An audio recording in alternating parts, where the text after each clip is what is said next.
Hi అందరికీ welcome to Atiya's kitchen. ఈరోజు paya curry చేశాను. రెసిపీ చూసేయండి.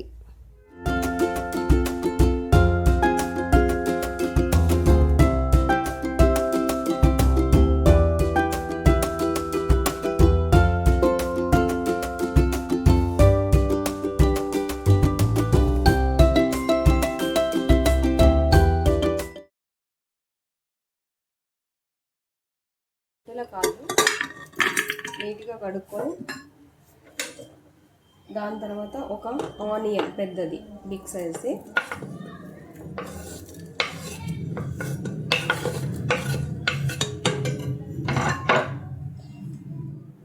వన్ స్పూన్ కారం, హాఫ్ స్పూన్ పసుపు,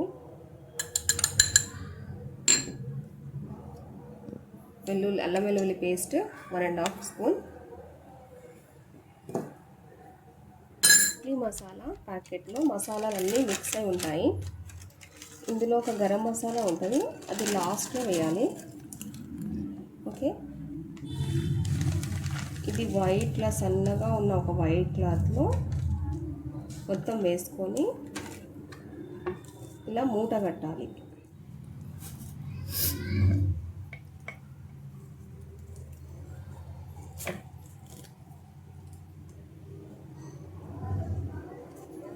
ఇలా వేసుకొని కుక్కర్లో వేసుకొని 1 స్పూన్ సాల్ట్,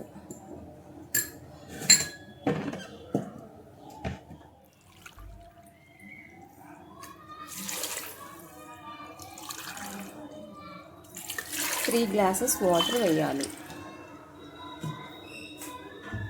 మొత్తాన్ని ఇలా మిక్స్ చేసుకొని నీట్గా కుక్కర్ మొత్తం క్లోజ్ చేసి 8 విజిల్స్ కావాలి. ఫస్ట్ 2 విజిల్స్ పెద్దగా రావాలి, తర్వాతనే సిమ్ మీద పెట్టేసి వదిలేయాలి 6 విజిల్స్. పెద్ద గిన్నె పెట్టుకొని అది వేడయ్యే వరకు ఒక ఆనియన్ని సన్నగా చాప్ చేసుకోవాలి. ఈ వేడైన బౌల్లో 1 కప్పు ఆయిల్ వేసుకొని సన్నగా చాప్ చేసుకున్న ఆనియన్ని వేసుకోవాలి.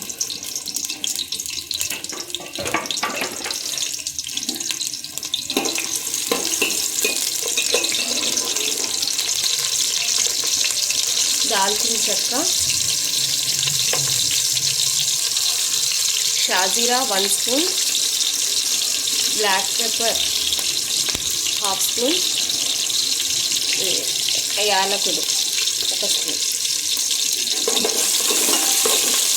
ఈ ఆనియన్స్ మంచిగా బ్రౌనిష్ అయ్యే వరకు మనం ఫ్రై చేయాలి.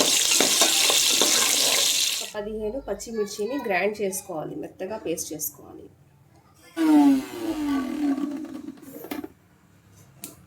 ఇలా మెత్తగా గ్రైండ్ చేసుకోవాలి. 1.5 స్పూన్ అల్లం వెల్లుల్లి పేస్ట్,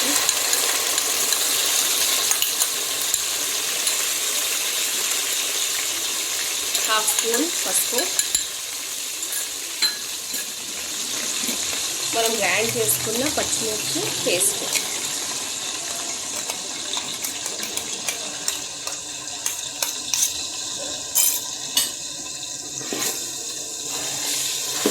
ఇది మంచిగా ఫ్రై కావాలి. పచ్చివాసన అనేది వెళ్ళిపోవాలి పచ్చిమిర్చిని.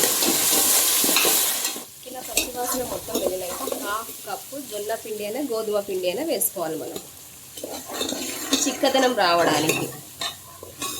చాలా టేస్ట్గా ఉంటుంది వేయడం. 2 మినిట్స్ వరకు ఇలానే ఫ్రై చేస్తున్నాం. గోధుమ పిండి స్మెల్, పచ్చివాసన ఏమన్నా ఉన్నా కానీ అది కూడా వెళ్ళిపోతుంది.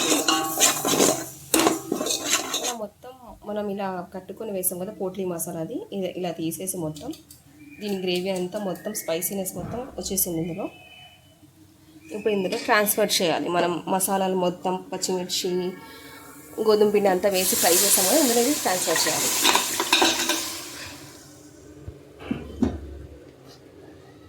వాటర్ వేసుకోవాలి ఇందులో, ఎందుకంటే చాలా చిక్కగా కాదు, మీడియంగా ఉండాలి. ఇది ఇంకా ఉడికినాక ఇంకా చిక్కగా అవుతుంది. దీన్ని ఒక 5 మినిట్స్ ఉడికించాలి.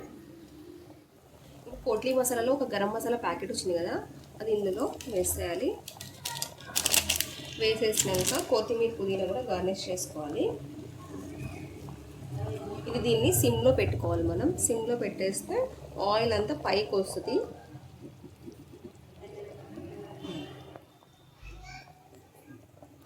పాయా కర్రీ రెడీ అయిపోయింది. ఇప్పుడు చూసారా ఆయిల్ అంతా నీట్గా వచ్చిందో పైకి. స్టవ్ని ఆఫ్ చేసుకోవాలి. ఆఫ్ చేసుకొని ఒక బౌల్లో సర్వ్ చేసుకోవాలి. రెడీ అయిపోయింది. దీన్ని మనం నాన్తో కానీ చపాతీతో రుమాలితో దేంతోనే ఎవరి ఇష్టం వాళ్ళది తినొచ్చు. చాలా spicy curry. Like, share, comment. ఈ కర్రీ కనుక నచ్చితే దీన్నే హిందీలో కావాలి అంటే కామెంట్ చేయండి. Thank you.